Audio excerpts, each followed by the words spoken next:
Somebody offered me once $100,000 to control it. And I was like, no, that's just not what it's there for, right? Rob Thompson is the Air Force veteran behind a local phenomenon called the 411 for the 719. What he built is more than a community.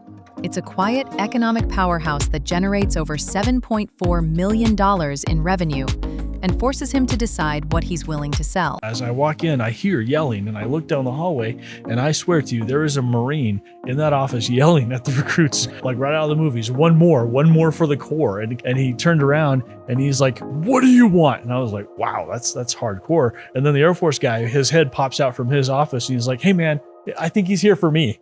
What's the why behind it? Why did you start it? Why is it so successful? The motive is community. It's the motive behind it personally is a sincere interest. What's the inner workings of a closed Facebook group of this scale? Complex adaptive systems can't be controlled. And you don't want to control them, right? That makes a system fragile. How do I utilize the 411 for 719 really effectively? What's rewarded in that ecosystem? Authenticity, no bait and switch marketing. It's not the yellow pages, right? And third day of this training, the instructor pulls me out of the room and he says, you need to stop asking questions. If you don't, I will fail you.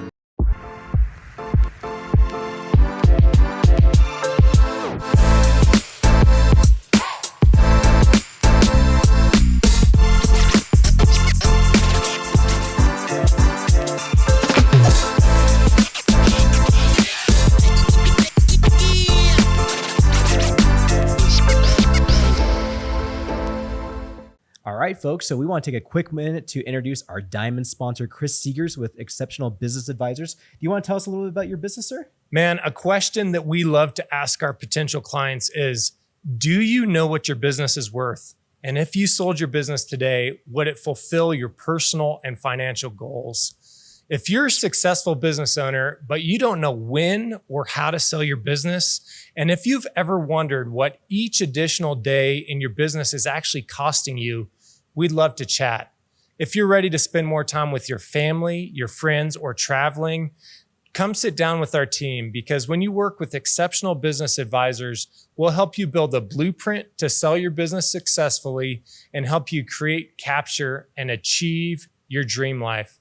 Don't wait for the right time. The time's now. Go ahead and scan the QR code or book a discovery appointment at excoadvisors.com. Now let's get back to the show. Welcome back to the COS Business Podcast, the #1 podcast in Colorado Springs. Today's a very special episode, by the way, because we have a lot of changes going on. And before we introduce our guest, I want to introduce Chris Seegers to my side right here. He's going to help co-host for the next few months with me, which is great because it's just somebody who's really aligned with what we're trying to do for the community of Colorado Springs, someone who wants to do things and synergize a lot of the great people here in town and bring them together and just build something special for our community. So Chris, thank you so much for coming on. He'll be coming on every other week, which is going to be great. I'll have him say something here in a second, but I also want to say Andrew's never not here. He's always been here every episode. It's not a 2-on-1 situation. It's actually like a 3-on-1. So sorry for our guest coming up right here. So we have another one there, but Andrew is behind the camera. He's going to be helping fact check and pull up and make sure that we're not on the wrong path or anything like that. So, oh yes, I'm still here. I'm over here just chilling. Going to hopefully enhance the show in different ways, unique ways, and experiment with ways we can play with that. So yeah. Love it. Well, Chris, yeah, absolutely, man. I'm so excited to have you on co-host, first time co-hosting with us, but you do have your own podcast, by the way. So I want to give that quick shout out before we get started too about your podcast. For sure, man. I'm so excited to be here and really appreciate you both having me. I think we both just have a passion for businesses and our communities flourishing. And we just kept talking about that. And eventually it was like, hey, we need to do something together. So we just love building things together with people that are great people. So I'm excited to be here, man. Yeah, brother. You've been so supportive of what we're doing. Our mission aligned with Andrew and myself. It's just been so great. So I'm excited to lead this ship with you, man. It's going to be great. Same. And without further ado, we want to introduce our guest for today, Mr. Rob Thompson with the 411 for the 719. Brother, how are you doing today? I'm doing great. Thank you. Thanks for having me here. I feel like I'm in the presence of royalty. It's awesome. Local royalty. Yeah. I've been doing great. Man, the feeling's the same. I mean, the big guy behind the big closed Facebook group around everybody. I think most people here in town, like 25%, the entire town is essentially on this platform. So for one, congratulations, man. That's quite quite a thing to have. I think it's one of the largest ones in Colorado, if not the largest one in Colorado. I think so. We have 108,600 people in there. Wow. A couple hundred people pending to join. I think I did the math the other day. It's like 21% of the population of the city. Oh my gosh. That's pretty incredible. cool. Yeah, Oh, brother. That is cool. I can't wait to get it started in that. I want to start linearly with you. Okay. Let's go all the way back and tell us how everything started with you, because you do have a military background. I want to dive into that a little bit. But yeah, tell us about your upbringing, what got you started, military, and then, of course, in the business world as well. Okay. Ooh, that far back? Yes, sir. 48 years ago. No. So, pretty standard American upbringing. I actually was born in Vegas and then went back and forth between my mom and dad in Washington State and Las Vegas, and then graduated and spent a year just kind of figuring out what I was going to do next. And then military. I'd known for a while that I was going to join the military. So one day, some funny stories. Some friends of mine, we were living together, and they came in and they said, "Hey, we have a problem." And I thought they were going to say something like, "Hey, you left the AC on or something again." And they said, "No, we're buying a house." And I said, "Oh, we are?" And they said, "No, we are." And they said, "But you're welcome to stay with us for some longer." And I was like, "You know what? That's my signal to join the military." And so I walked into the Air Force recruiter's office, and probably the easiest sell he's ever had. Joined the Air Force. I told him I wanted to do something communications, computers. And so joined the Air Force. And why the Air Force of any of the branch? Well, good question. So I can't swim, not a good swimmer. So the Navy was out. The Army, love the Army. I love what they do, but it just wasn't for me. My uncle was a Marine, and he said, "Don't join the Marines, Rob." And I was like, "Well, it's hardcore. I mean, you see a Marine, that's a Marine, right?" And so I still wasn't not sold on the Marine, but here's how it actually went down. Day of going to the recruiting station, walk into the recruiter's office, and you walk in and you can see all the way down the hallway. There's a Marine Corps office at the end, and the Air Force's guy, he's slightly off center, right? And as I walk in, I hear yelling, and I look down the hallway, and I swear to you, there is a Marine in that office yelling at the recruits. And there's a kid struggling to do sit-ups underneath his desk, and there's a guy on a wall, and he's yelling at him like right out of the movies, one more for the Corps, and the kid's struggling to do push-ups. And I'm just looking, didn't even make a sound, but the recruiter, he had a sense or something, and he turned around and he's like, "What do you want?" And I was like, wow, that's hardcore. And then the Air Force guy, his head pops out from his office, and he's like, "Hey man, I think he's here for me." Are you serious? Dead serious, right? And I was like, "Well, let's see what you got," right? And I walk in, and it can't be worse than this, right? Walk in, and he's got this 17-inch monitor, which in 1996 was a big deal, on his desk, right? And he's like tapping away, and he's like, "So you want to do computers? I got computer jobs," and that the rest is history. So went into the Air Force. I actually went in as what was called at the time a ground radio.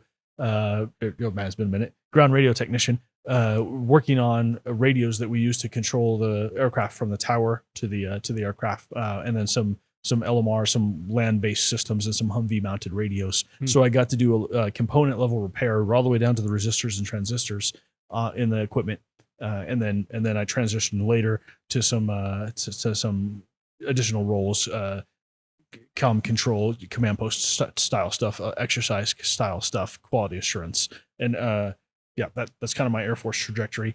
I was a Thunderbird. I was the communications chief for the Thunderbirds out of Vegas. And for those who don't know what that is, tell us what the Thunderbirds. They are the Air Force's version of Blue Angels. Gotcha. So we're the Air Force's Aerial Demonstration Squadron, United States Air Force Aerial Demonstration Squadron. I was the communications chief for 4 years there.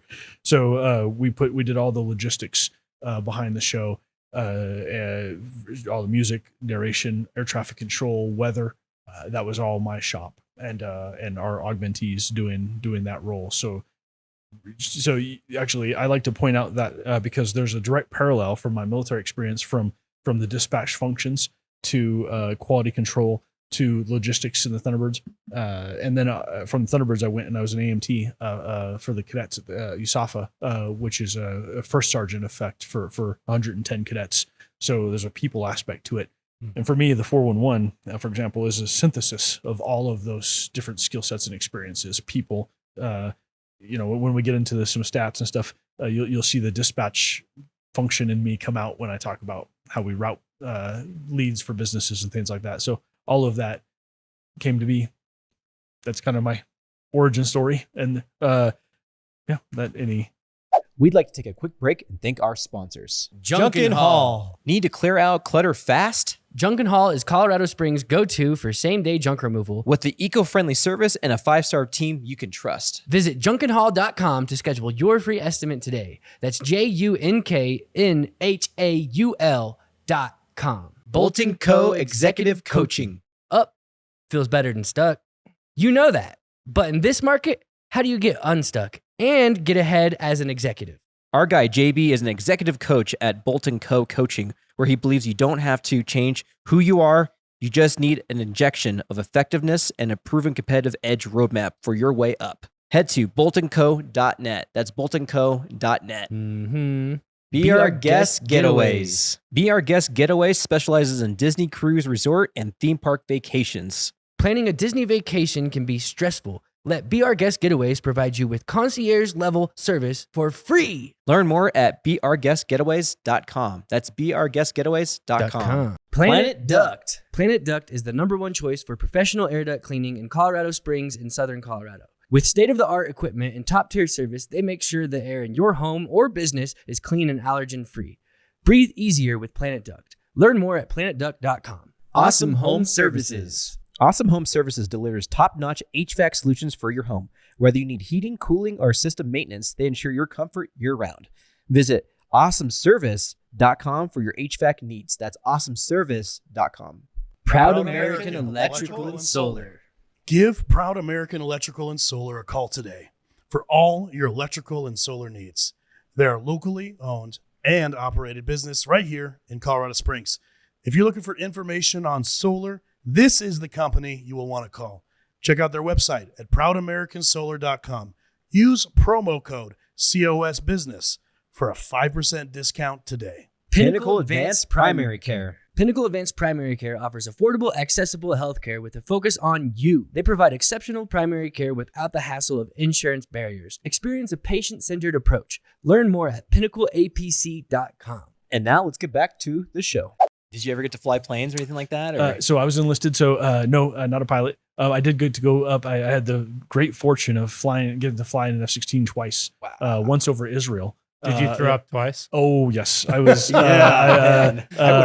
Funny story. We're going along on one of the flights, and the pilot says, "Hey, you want to fly?" I said, "Oh, absolutely, sir." Even though I was sick, not turning that opportunity. I said, "Absolutely," and he says, "Your aircraft." I said, "My aircraft," which he's handing over control of the aircraft to me, and I was flying in a straight line, and he said, "It can do more than that," and I said, "Yes, sir," and I just kept going in a straight line. I said, I don't think I can turn right now. But I did bank it, slightly. And then he said, "My aircraft." I said, "Your aircraft, sir." And then he took us through a bunch of maneuvers and loops. Man. And very cool. Super cool. I got to go up over Israel and then again over Las Vegas in Creech Air Force Base there. Both times, mad respect for the pilots, but I was not born to be a pilot. That's good to know. It's super cool. Yeah. So one of the things that I've loved about you is you have this way of connecting machines, software, and human beings. Was that something you learned through this process, or it's just kind of innate genetic in what you did? And tell us a little bit about that connection with the Thunderbirds. Okay. Well, so I think part of the people aspect was the Thunderbirds. I loved representing the Air Force to the public, right? Putting on that uniform and giving the kids high fives in the crowds. There's a big people aspect. Taking care of the cadets at USAFA was even better to my mind. These are young leaders. We got to model leadership for them as they go out and be the leaders of the Air Force, right? I like to call myself a socio-technical systems engineer. And I have no idea what that means. Right there. It's combining the social, the technical, and the systems, right? For me, it's a synthesis. There's another part of my origin story here that I would share. In 2006, I bought a house I never should have, and the resulting experience lit a fire under me for additional advocacy, right? And so when I got here, I got my real estate license, and I said, I'm going to start a Facebook group because I was struggling to find a home after the experience of real estate and the damage to my credit from 2006 and 2008. I was struggling to find a house, so I started a Facebook group currently called Colorado Springs Real Estate and Data. We have 26,000 members in that group. where I just have an advocacy conversation with information. But it started at 0 people 13 years ago. And from there was born the community aspect that has become the 411 too. But it kind of grew. There's also a book called Lynchpin by Seth Godin. At that same time, I read that book. I would say, as we know, the book is not there's nothing in there that is earth shattering revelations, but the way he packages it is just fantastic. So I read Lynchpin at the same time I started that first group there. And then I also, on the chief of staff's reading list, was Science, Strategy, and War by Fransby Singa. And it's an analysis of the OODA loop that we'll get into. But that model, the mental model, the synthesis of the human aspect, all just kind of combined for me. Reading Lynchpin, just for me, it was a little light bulb. I was like, I could do this, and I could build this.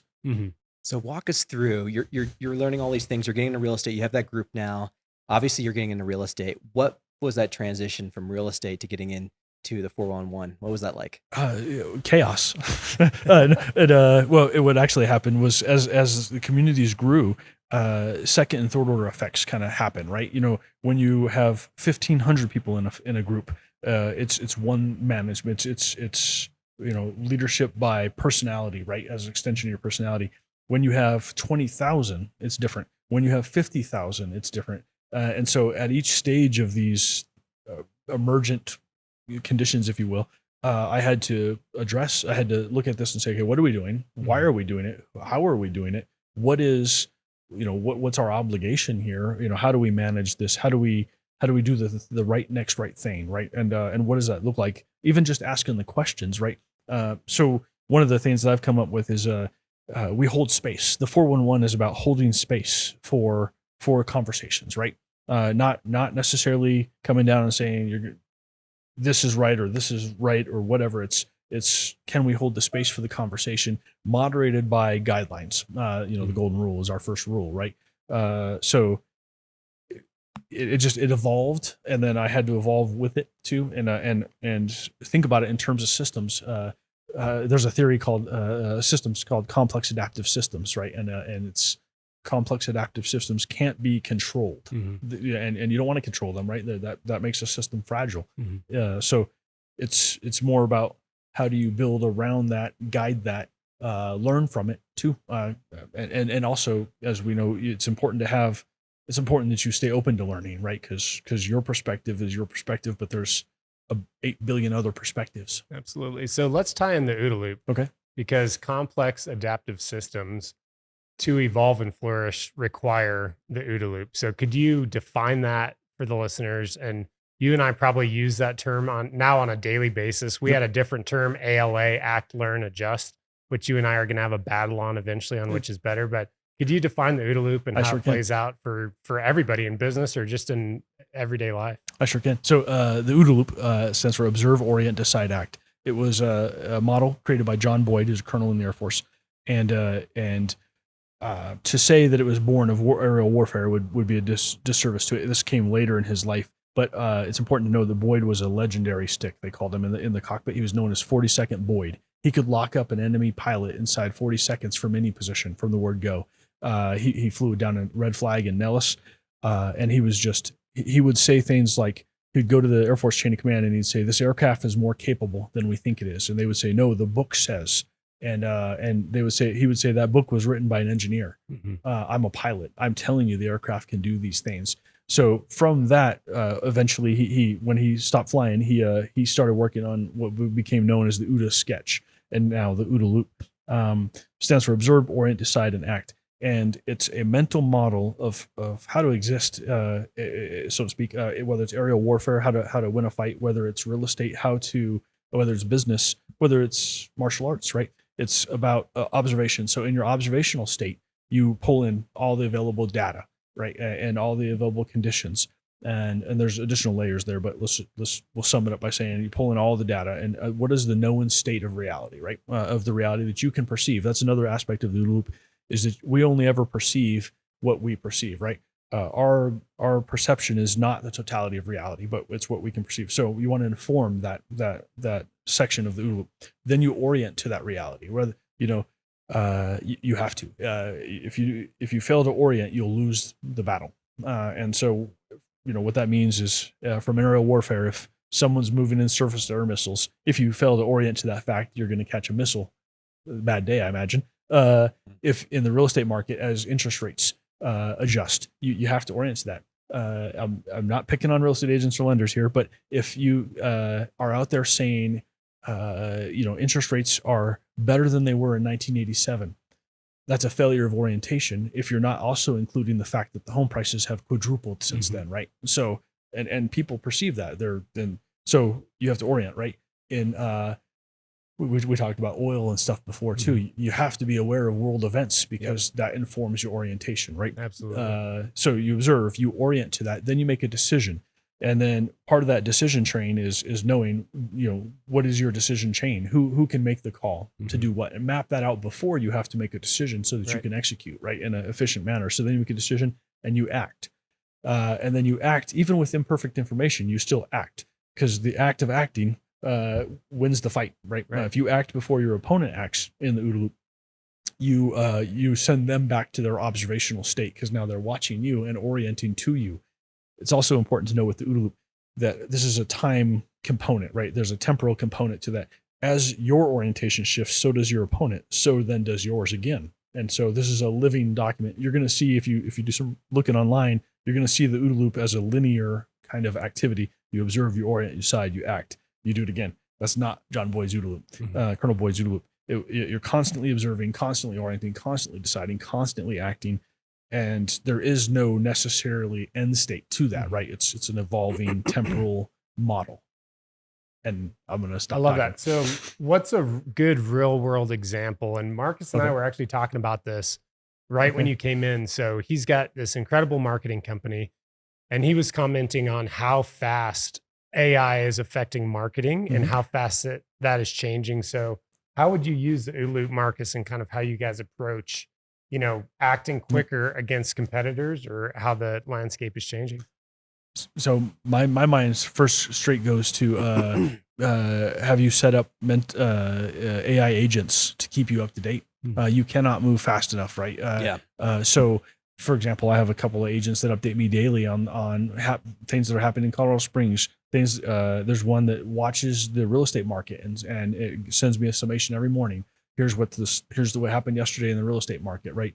And I have another one that sends me an update every 3 hours on certain conditions, right? So I'm keeping up to date. So trend analysis. Do you have an AI agent that's out there watching what's trending on TikTok?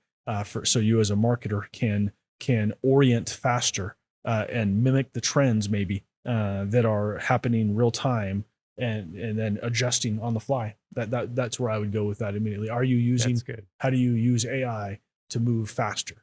And then that's going to change too, as we were talking before the podcast about this thing called active inference AI, which I promise not to go too far down a rabbit hole, but the ability of AI to adjust itself to changing market parameters, that's coming. And so that's what I would suggest is Brilliant. Yeah. No, I love it. I mean, I have mine every day, tell me my schedule for the day, and then write up emails in response to things that carried over from the day before. It's like, hey, Marcus, you have a red hot client at 7:00 last night sent this email. Here's an email response we want to draft up. All you gotta do is hit send, and that's it. And it's literally connected straight to my Gmail, and it can get sent. So it's just incredible. And not only that, I have a morning block every morning. I always have to do 3 hours of focus block to like get ready for whatever I got going on for the day that I have to get done. And I just have it incorporate my agenda based on emails, based on ad accounts that have overspent, whatever it might be. It's already incorporated into my schedule. I just get to a coffee shop and just focus, and then it just tells me my agenda during that time, and that's it. So it's changed so frequently. It's insane. So that's clearing time on your schedule to allow you to do that deeper focus work. That's awesome. So take one more step and have it be proactive and tell you what it sees, and it maybe have it give it an hour a day to what should I be doing, and ask, set up those agents to where it's telling you what you should be doing in that time block too. That's brilliant. Yeah, that's good. That's so brilliant. I want to also talk through the 411 because a lot of people use it for so many different ways. You've essentially built a huge ecosystem in our community. Talk about like someone in layman's terms using this community for as simple as, hey, I'm looking for a local restaurant to go eat, or hey, I just got like a really good service at a local tire shop. Talk about those people in layman's terms, how they can use this community. So the 411, our tagline is community and business amplified, and that's what we exist to do, right? You're welcome to get in there, and as this evolved, the need for a space, a human-oriented space, right? You can Google much of what is talked about in there, right? But people want to talk to people, and so it's how do we facilitate that conversation aided by technology? But you can get in there, you can ask questions, and there is a crowdsource validation that happens, right? And then we have our guardrails that help protect that conversation from hostility, right?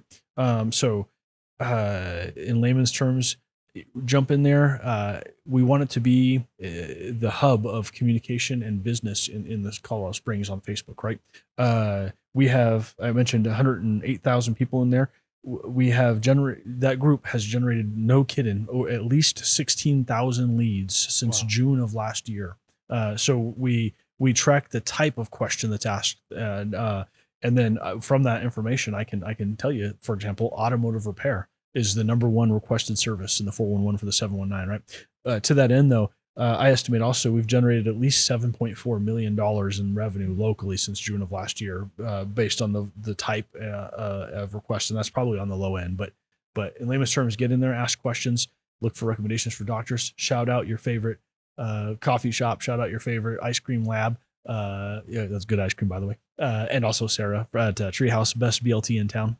Give a shout out. Yeah, in layman's terms, it's a community hub, and with guardrails where we try to have conversations. So if that's the what's the why behind it? Why did you start it? Why is it so successful? Right? Because there's tons of people that are like, I'm going to start a Facebook group and I'm going to do a similar thing. But why has yours been so successful exponentially than anybody else? Good question. So what's the why? There's a quote I like a lot by Edmund Everett Hale, and it's I am only one, but I am still one. And because I am one, I will not refuse to do something I can do. And so for me, there isn't, if you ask me what the end state of the 411 is, I don't have an end state. It is an evolving thing that we're going to run it as long as we can, as long as the platform allows it, right? I'm doing it because I can, because I have a passion to connect people to people, to businesses, because a passion to build things. Why is it so successful? I think it's because personally, I think it's because the motive is community. It is not. That's the motive. It's the motive behind it. Personally, is a sincere interest. If you get in there, you'll see that we answer the questions. We facilitate the answer to the questions, and there's no hook. There's no, hey, I'm trying to sell you something, right? It's just, that's not what it's there for. So community, I think, is the reason it's so successful. And again, holding space. I go back to that a lot. There's a concept my moderators and I talk a lot about that I call squishiness, right? To be a moderator in the 411 for the 719, you have to be able to hold a certain squishiness, and that is suspend your personal belief on what is or is not a permissible topic to talk about, right? To the extent of our rules, and allow the conversation and moderate the conversation, right? Have a discussion without judgment. So I think all of those things combined in that squishiness are why it succeeds. And because I'm adamant that we don't put our hand on the scale. That's why. That's more than fair. Do you think that your military career, running things with procedures in place, has helped with the growth? Because that's the first thing I thought of when Chris was asking that question. I was like, you've been able to really put together a procedure system and have all that play throughout the growth of the whole thing. And like you said, every level is another devil, right? You're talking about 25, 50,000, 100,000. I'm sure the procedures have to be updated, but by and large, that you fall to your systems, correct? Yep. In training in martial arts and in the military and in exercising for the military, the reason you exercise is you fall back to your lowest level of training when stress was applied to a system, right? Yeah, absolutely. I can think of so many parallels. I used to run in the military. We had this function called comm control, communications control. It was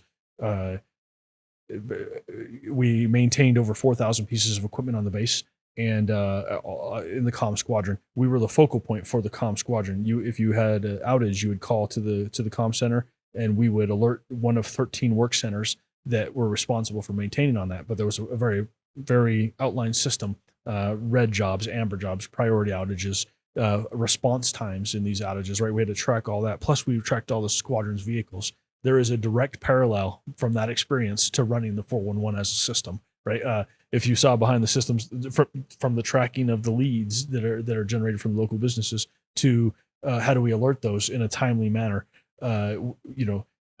Yes, processes, exercises, asking the question of what happens if this, being prepared for those things like outages. We had the great Facebook outage of Tuesday about 7 weeks ago where Facebook just deleted the 411. And somebody a couple hours into that process asked me, how come you're not panicking? And I said, well, because we've exercised essentially for this scenario. We have a backup group. We have a website, the 411-719.com.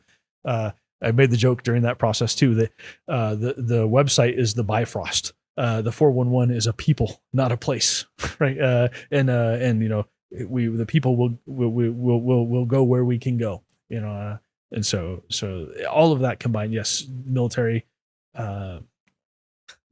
processes, and I just think of so many parallels, job experiences, and what you've created though is the source of maybe the most data for anywhere in El Paso County.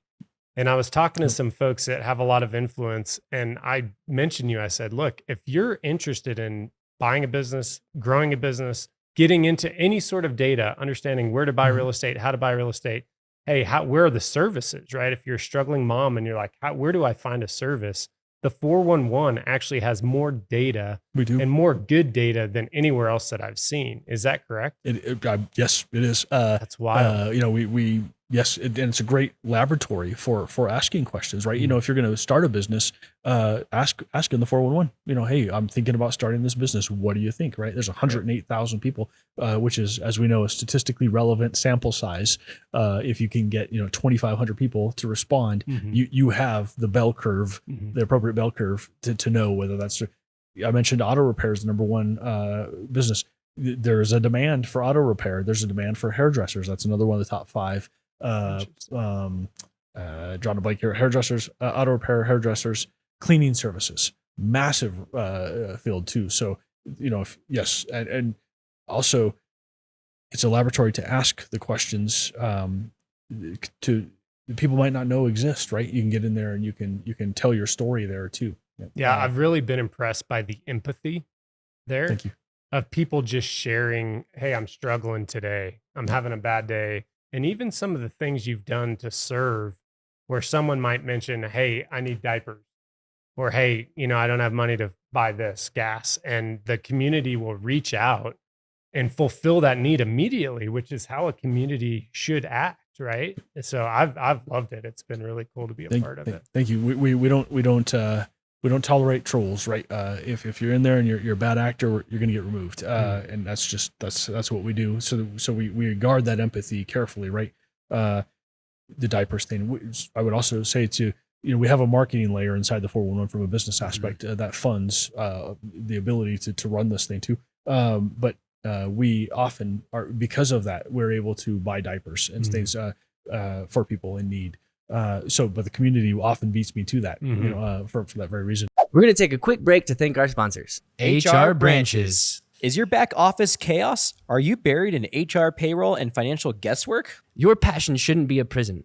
Savion HQ is your fractional back office partner. We merge HR, payroll, accounting, and tax to bring order to the chaos and make your passion profitable again. Stop the bleed. Get your freedom back. Find us at savionhq.com or email at hello@savionhq.com. Data Hubs is a compliance, intelligence, and orchestration platform that helps organizations meet the requirements of frameworks like ISO 27001, SOC 2, CMMC, HIPAA, GDRP, and more. Data Hubs gives small and mid-sized businesses a premium compliance experience while cutting down the time, cost, and stress it usually takes to get across the finish line. Learn more at datahubs.com. That's DATAHUBZ.com. Reveal Med Spa. Look and feel your best at Reveal Med Spas. With personalized plans that deliver real results, radiant skin, restored confidence, and natural rejuvenation. At Reveal Med Spa, we see you. More than just aesthetic and wellness treatments, we provide a safe, judgment-free space where you feel valued, heard, and supported. Visit RevealMedSpas.com. I think it is literally just that too. We'll just double check. Book your next session at RevealMedSpas.com. That's RevealMedSpas.com. Fast Signs. From banners to vehicle wraps, Fast Signs delivers custom visual solutions to help your business stand out. Their team ensures your message is clear, bold, and effective. Get your signage needed handled at FastSigns.com. That's FastSigns.com. Dream Accounting Solutions. Take the stress out of managing your books with Dream Accounting Solutions. They provide reliable expert accounting services tailored to small businesses. Simplify your finances at dreamaccountingsolutions.com. That's dreamaccountingsolutions.com. Exponential Impact. Exponential Impact is driving innovation and entrepreneurial success in Colorado Springs. Supporting startups with mentorship, funding, and community resources, they help businesses grow and thrive. Learn more about their impact at exponentialimpact.com. That's exponentialimpact.com. And now let's get back to the show. Gosh, the aperture being widened up is so, like, there's so many limits to this thing that are just, I mean, it's endless, really. It's so cool. I love seeing you talk about this, by the way. It's just a very human perspective right here, like seeing you churn and get passionate about. Thank you. I do get it passionate. This whole project that you've built is just, it's fascinating, man. Thanks. I actually wanted to tap Andrew for a second, see what we can pull up for the 411 right now and see what the latest post was. Oh my goodness. post? Yeah. Okay. What do you think it would be, Rob, if you had to guess? Well, there's a 50-50 shot that it's someone asking for a service. We're actually pretty split on or asking for a recommendation or expressing a need. Interesting. That would be about a 50-50. We have about between 250 and 300 posts a day right now. Wow. And so That's incredible. about between 8 and 10,000 over the summer. We were having 13,000 interactions in Facebook tracks, likes, comments. So we were up to 13,000 average daily interactions in there. So fascinating experiment. But about half those posts are asking for service. For sure. And that's actually what this one isn't asking for service. This latest one is actually someone promoting their service, which they're Refine Aesthetics LLC. Yep. They do Botox actually. So that's the most recent one. And when you go on this page, it's like every 10 to 15 minutes, there's a new post. Probably even more. You tell me. If we just say 240, which there's between 250 and 300, so I mean that's 240 posts would be what is that time? That's 10 an hour. Yeah. Wow. So every 6 minutes, at a minimum, every 6 minutes there's some new post. So really, you have more data than the chamber, the EDC. If somebody's moving to Colorado Springs, then they should really just follow the 411 for 719 and integrate into that community. I agree. Actually, we if you want to feel that pulse, then one of my goals is for the city leadership to say, we need to have somebody on staff whose job it is to follow the 411 and to see what's happening. There's also, so what we're talking about is the need, right? There's an underserved element to this, right? I want people in there telling the stories. We have the 411 is 21% of the city. We have the potential to really illuminate some of the need in the city, right? And then the good things too, what's happening, right? These are all, right now, it's there's so much more that it can do. It does a tremendous amount, but we can do more. We can tell the stories. Your podcast here, right? Yeah. There's a business intelligence aspect that we've talked about quite a bit. How do we take that to the next level and constantly iterate and evolve this? I would sum it up like this. The 411 is not 108,000 people. It's 642,000 degrees of Kevin Bacon. And all the interacting nodes there, right? How do we, I can actually see it in my head when I close my eyes, I can see the nodes and just the connections, right? How do we connect this guy over here or this gal over here who has this need? Yeah. For example, there was one young lady who reached out and she was looking for sponsorship for her son's sports, right? I recommended to her, having seen her name a lot, I said, you're on social media almost as much as I am, right? If not more. Actually, have you thought about starting a social media company? And you could make that money. And so reaching in and seeing those opportunities, or if someone can't drive, exploring this with someone, they might not have a car, but they have a washer and dryer. Well, we have laundry services in the 411. Maybe they can drop the laundries off, have them do them, and then somebody else picks them up. Now you're employing 3 different people in this process, right? Here's another thought I have on this. Sorry, I get passionate. I love it. No one who wants to should struggle. That's a member of the 411 who doesn't want to struggle should struggle. And I don't like the way that came out exactly, but no one who can. Do you know what I'm trying to say? There will always be a hand up. That's anybody who wants that hand up should be able to get it. We should be able to build the processes and systems that do exactly that.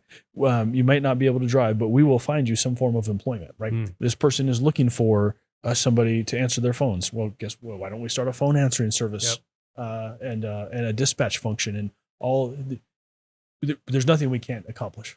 You should walk us through some interesting stories I'm sure you've had since building this of like people connecting to from Y to Z. And, Marcus met Chris or whatever. And like just one of those inspiring stories. You're like, man, I can't believe this came out of my close Facebook group.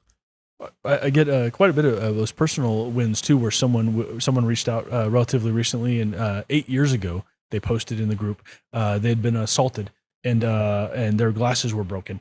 And they didn't have the funds to replace them. The community replaced those glasses. That person is now a business owner in the Springs and gives back to the community. That's so great. There's been times where I've been on the phone with 911 over suicidal ideations in the group, geolocating this person with the assistance of the operator and getting them help, and then them coming back later and saying, and not even in that instance, but in other instances too, I get messages of hope, and they're like, "Hey, the 411 saved my life." Oh yeah, wow. It's absolutely incredible. On the business aspect, people have reached out and said, "Hey, I was able to buy a home because of the 411, and the business that we took. We were able to earn from the 411." Yeah.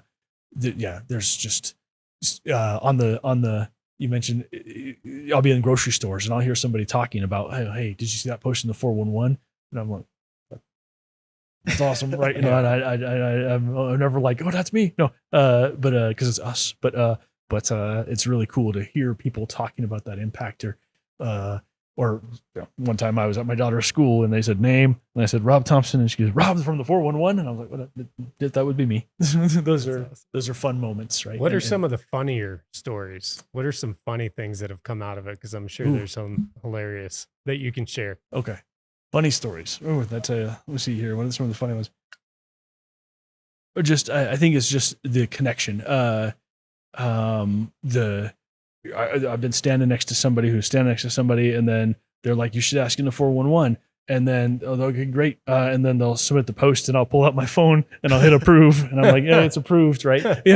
Just those funny moments. I think those are the little micro moments are the funniest ones. Yeah. That's a good question. I'm struggling to think of anything beyond the micros that are funny.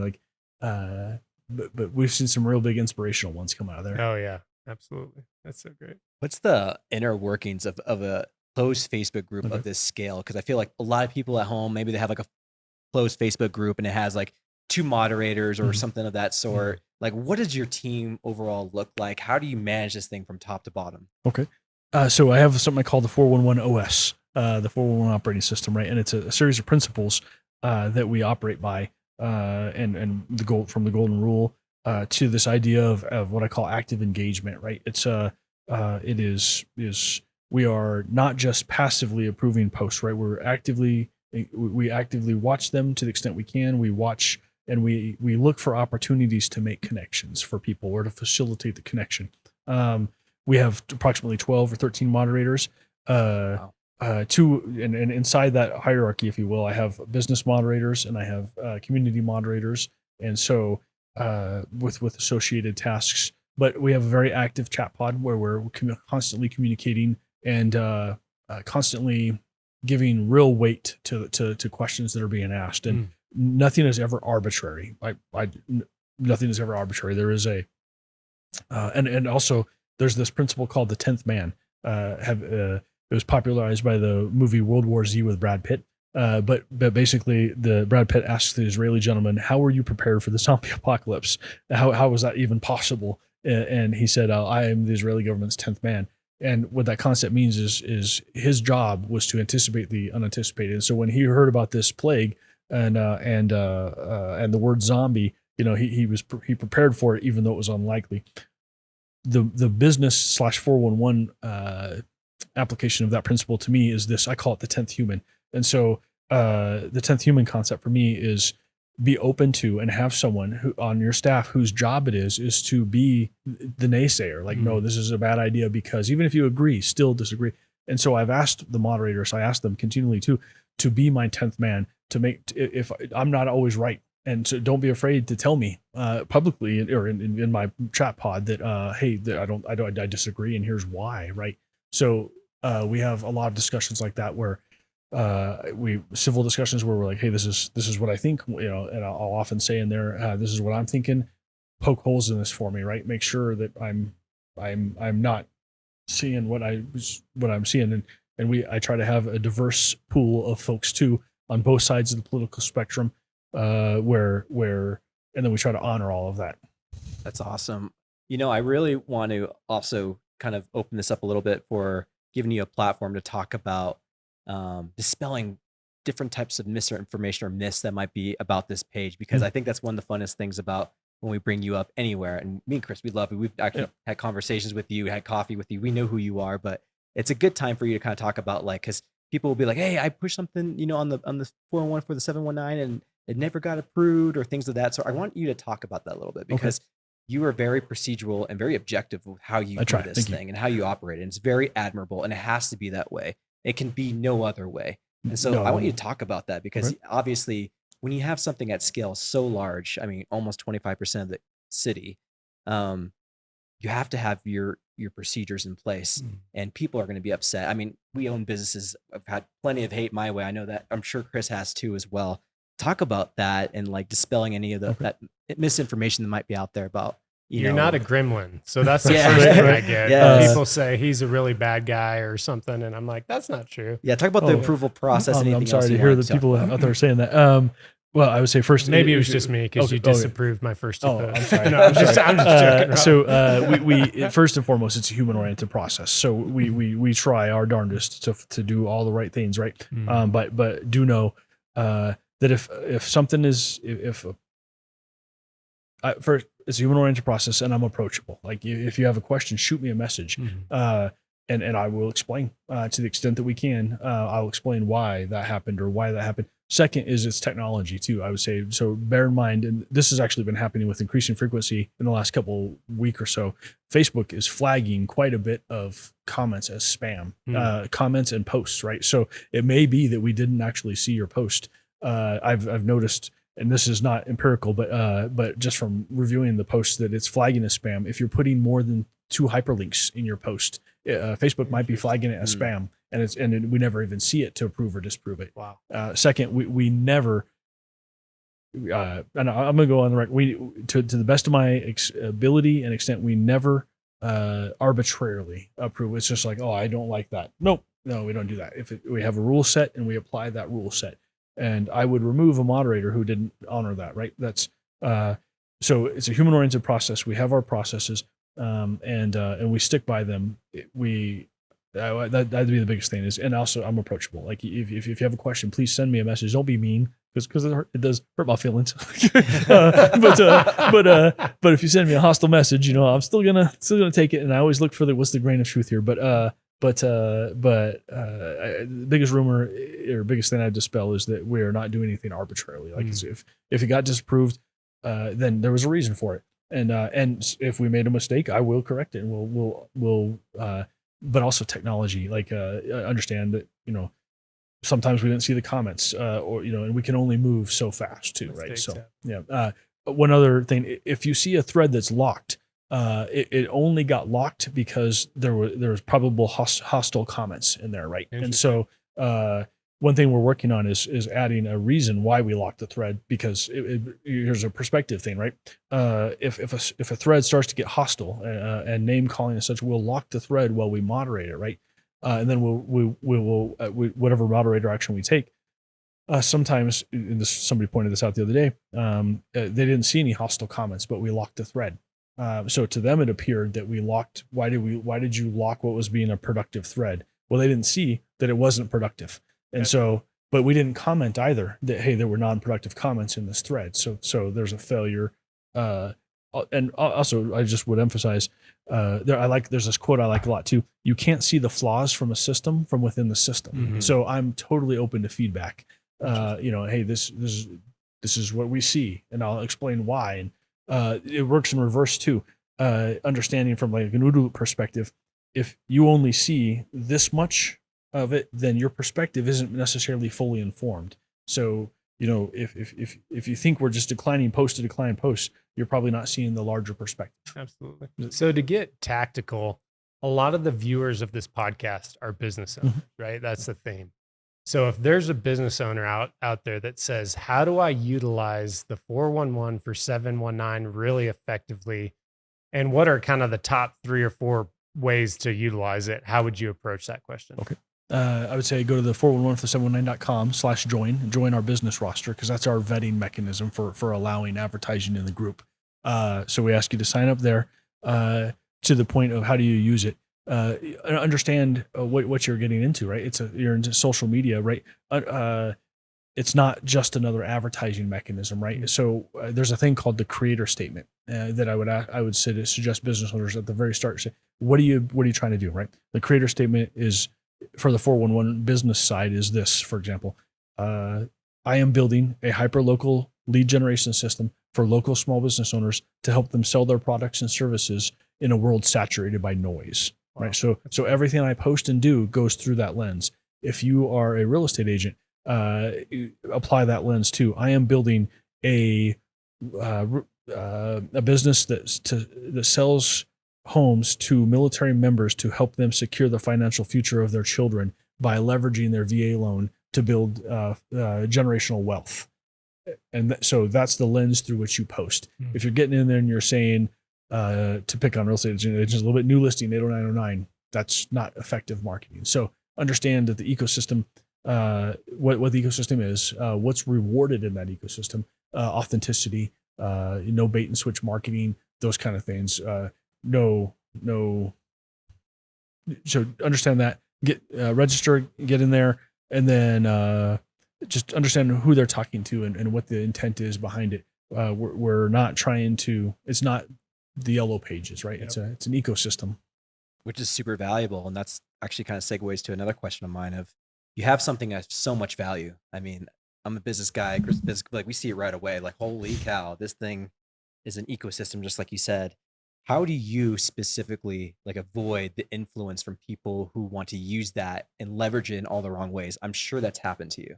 That's a good it has. And it's the principle of it, right? It's, this doesn't exist for that end, right? So, I'll tell you, somebody offered me once $100,000, to control it. And I was like, no, that's just not what it's there for. Right. And it would destroy the system. Right. To do what they wanted to do with it. Right. It doesn't exist for what they wanted to do with that. So it's in applying those principles too. And it's not what it's there for is the best answer. Right. It's not there. If, I don't know, that's a good question. How do I avoid that influence?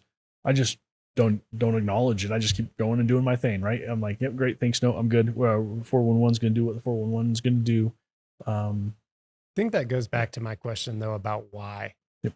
The reason this podcast is so successful is because Andrew and Marcus have such a good why, right? They came into this saying, we're going to serve folks and keep it going. How many podcasts are you guys up to? No, 167 on this one, I think. Nice. That's incredible to me. 267. I was like, wait, I cut off 100. So to do that, you have to have a sustained passion, right? You don't get to 267 podcasts without doing it. An integrity of your why. Yep. So I show up every day and I do the thing, right? We show up, my moderators, we show up every day for the last 10 to 13 years, have shown up and do the work, right? And do it consistently, And that's why it works. And it's that why. Well, I'm driven personally to connect people and build things. That's kind of what I like to say is. And it's going to eat me alive because I think I said 60. I meant 297. Okay, We almost said 300. He had to fact check himself. Yeah, exactly. The fact checker fact check himself. Are you Gotta make sure of it's that right. number? It was. It might be 296 or 297. I was like, we're coming up to episode 300. 300, yeah. 267 is a little far away now. That's what I thought you guys said. I don't want to discredit all that work we did for those last 40 episodes. So it's I know Andrew and I have definitely felt this as far as building in the dark and not getting many eyeballs or not getting much, I guess, positive reinforcement for what you're building for years on end can get. I mean, it takes a special kind of person to just keep going when no one really kind of believes in the thing, right? Talk to us about that. Was there ever a time for that with you where you're just building this thing and everybody's like, why are you building this Facebook group? Like, why is this so important to you? I mean, that happens quite frequently. Like, it's just a Facebook group. Yeah, on the one hand, from one lens, yes, but it's also 642,000 degrees of Kevin Bacon, right? Like,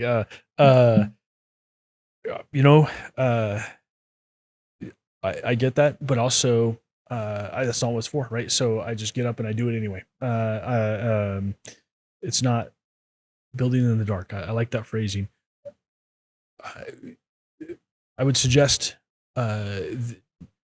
don't have an end state, right? Yeah, if there's no end state, then there's no, for me, sense of loss, right? Like, if I'm not aiming towards, maybe a more concrete example was for a little while, people would send me they'd send me, hey, did you see this group has 27,000 people, this group 32,000 people, and I actually told them, I appreciate that very much, but this is not an arms race. I'm not competing for membership, because even the act of competing for membership, right, what biases you to a metric, an arbitrary metric, right?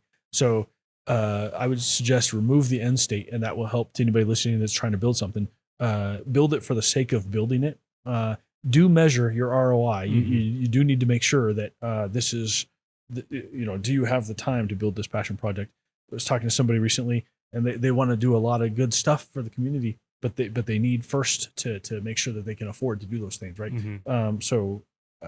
But remove the end state, I think, and that, for me, that would remove this idea that if it's not building as fast as I want it to, well, why does it need to grow that fast, right? Why is that the presumed end state?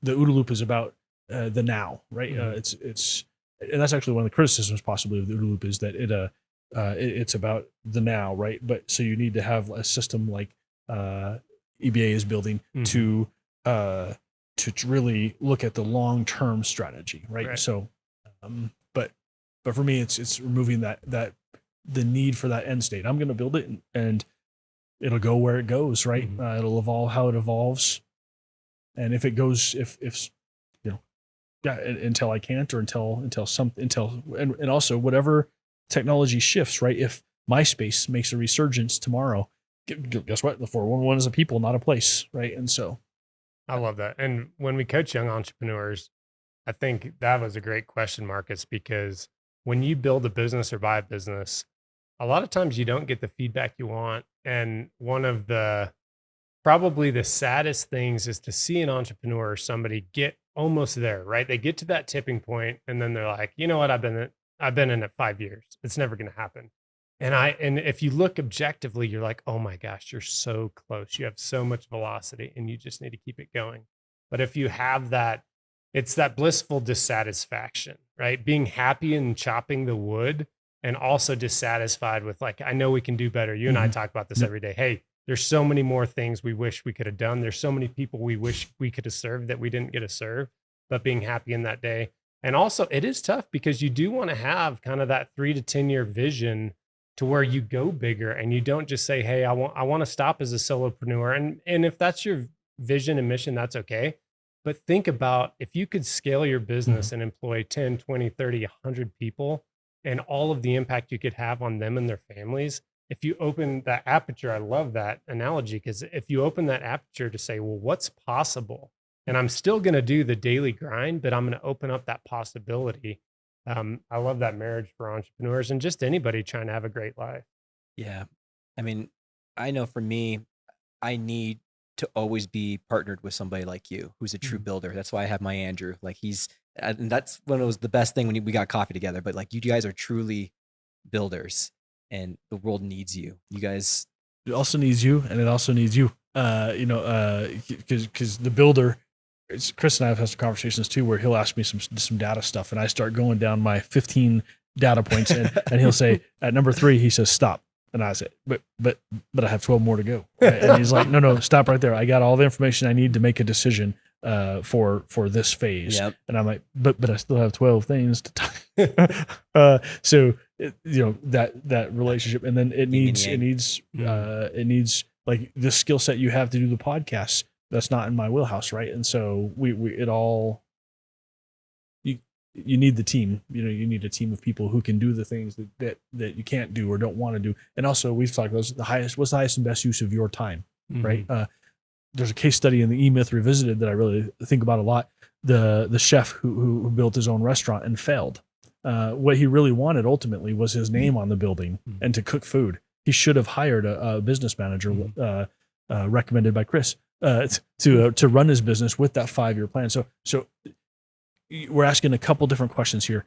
Building in the dark, in a system like the 411 or your podcast, those exist to do the good thing. But now you do need to consider the business layer Community. How does this, it's easy to sit here and say, oh, I don't have a plan for the 411 for the next 5 years, but that's okay, because that's that, right? But I do have a plan for S2 Technical, my company, right? Or my real estate endeavors, right? Those have concrete plans, because those have measurable and goals, right? The 411 and your podcast, I imagine, is like this. We're building it to build it. Does that make sense? Yeah. Okay. Yeah. Have you ever looked into Simon Sinek's like finite versus infinite games? He has a whole Absolutely. concept about that, and that's exactly what you're talking about. James P. Karsh 24/7. wrote a book about that. That is a great book. Great thought process too. Are you playing a finite or an infinite game, right? And for me, the 411, and I think your podcast too, and what you do too, is an infinite game where there's no end state. That's a good way to tie that all back together. I would also suggest too, there's something I think about a lot. The language of possible, right? All of the conversations, the mental models, the OODA loop, learning to code, these things, they expand the language of possible, right? And so I'm always looking for new information and synthesizing, because it's just always learning new things, just expands what's possible. And the 411 is the ecosystem of what's possible. And you and I have talked about that concept, who, not how. And that's really what community does. If you're saying it's impossible for me to build this thing, how do I do it? Instead of saying how, do you just, who are the people that if I got them on the team, we could build that thing and it would be fun and easy and fast. And that's what I feel like this podcast and the 411 provides. It connects the who's for that how, and makes it easy for you to find them. So anybody that's feeling lonely, you can go to the 411 and find the who. Literally jump in there and say, I'm feeling lonely. And I promise you, the community will rally to you. You ask it sincerely, and they will rally, and they will. In language too. I'm reminded, one of the best compliments I ever got. Somebody asked, "Hey, can you go be here at this point in time?" And I said, "No, I'm sorry. I get to go pick up my kids." And he pointed out that in my own language, it wasn't I have to pick up my kids. It's or I must go pick up my kids. Or it's like I didn't even realize I was saying it like that. But he was like, "You say, do you realize that you get to go pick up? Do you realize you're even speaking like that?" But for me, the positional of language, and I love that. Who, not how. Don't defeat yourself by the way you ask the question. Ask the question from an infinite perspective. How do I do this thing? Not can I do this thing? Sure. Well, yeah, absolutely. When I learned to code, okay, I got a story for you. Okay, check this out.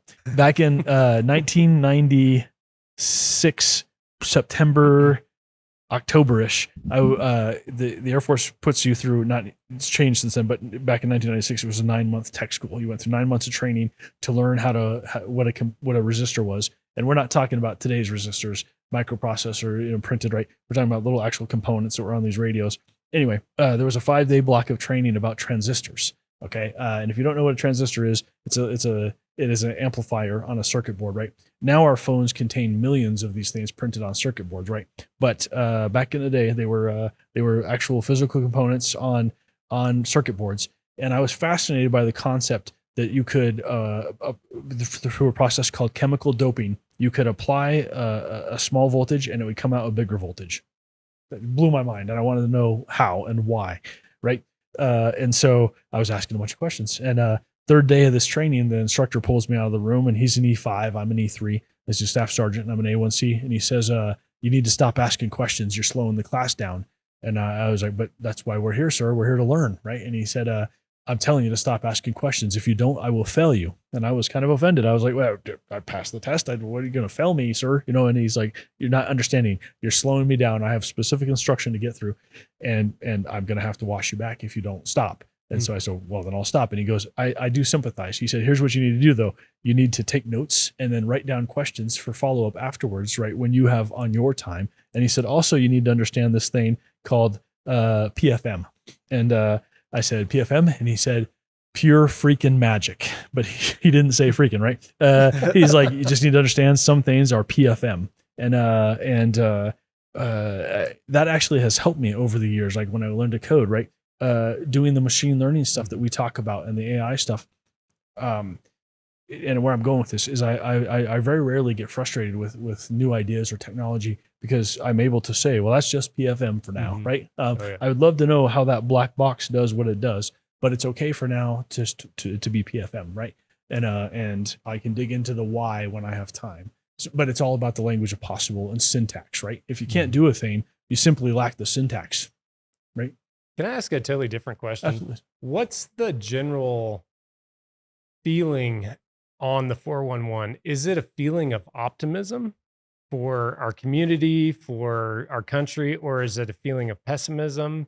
Is it we're going into a decade of pure freaking magic, or is it we're going into like what are you feeling, or what is the data telling you? It's a very good question.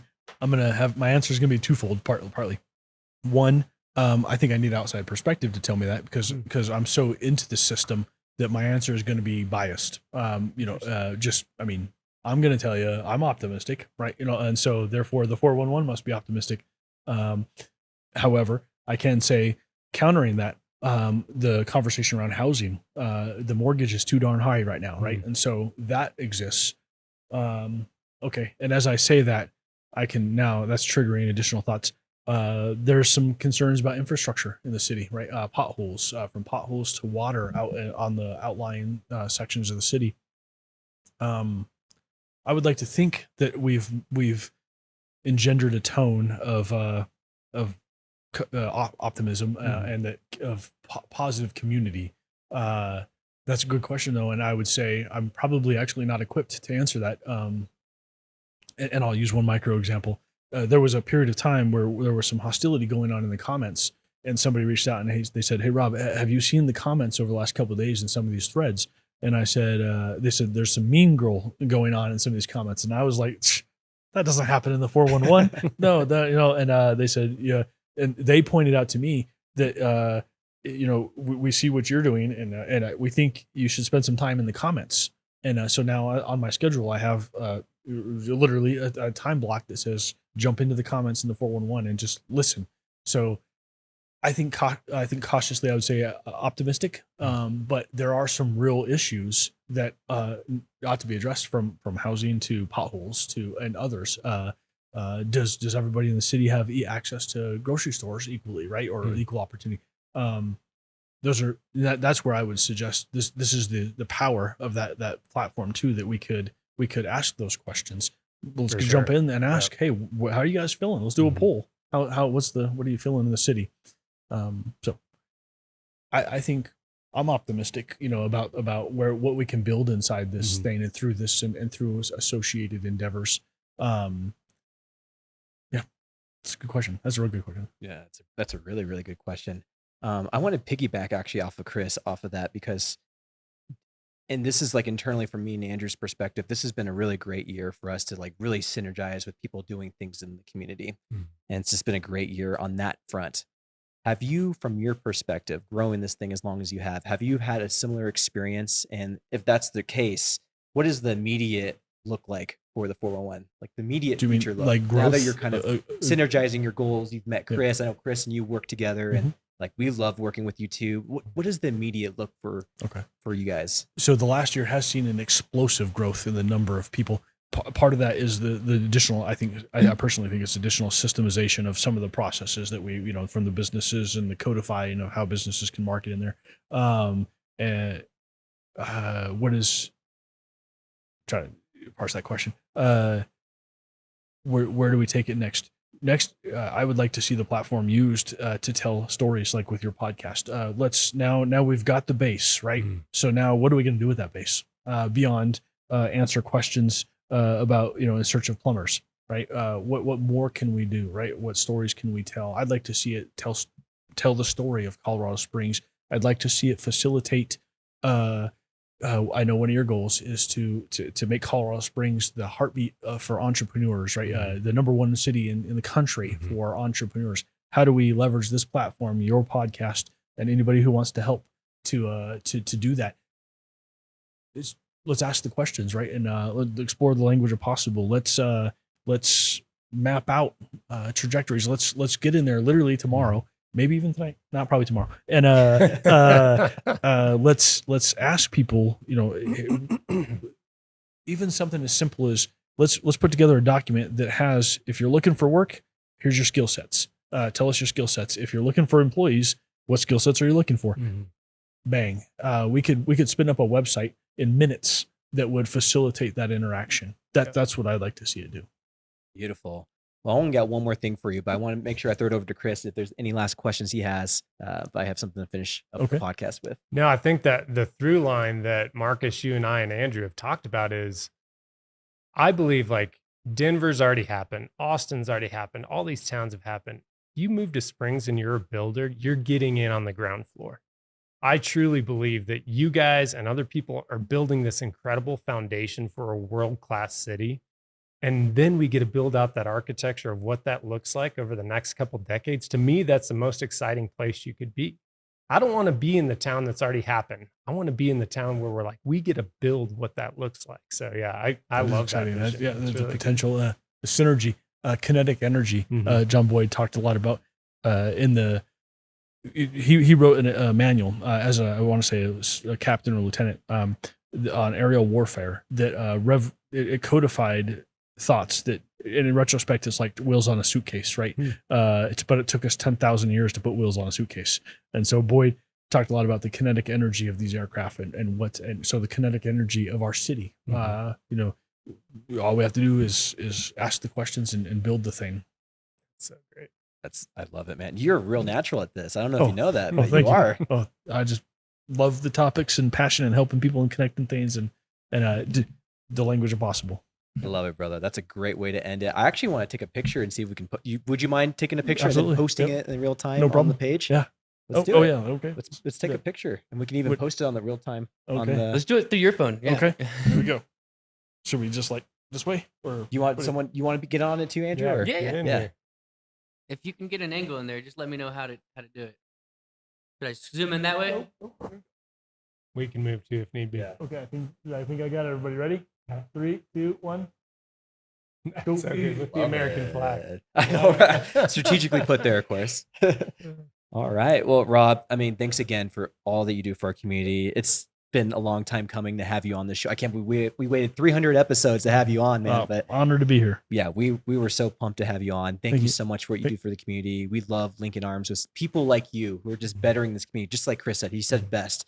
It's just so important for us. And we truly believe this is the space to incorporate this huge ecosystem that you've helped build as well. So again, man, this has been great. Thank you. Likewise for both of you, all of you guys. Invitation is there. Get in there, tell the story, ask the questions. Let's see what we can build. That's a great note, friend. That's a great note. Well, this has been the COS Business Podcast, and we'll see you guys on the next one.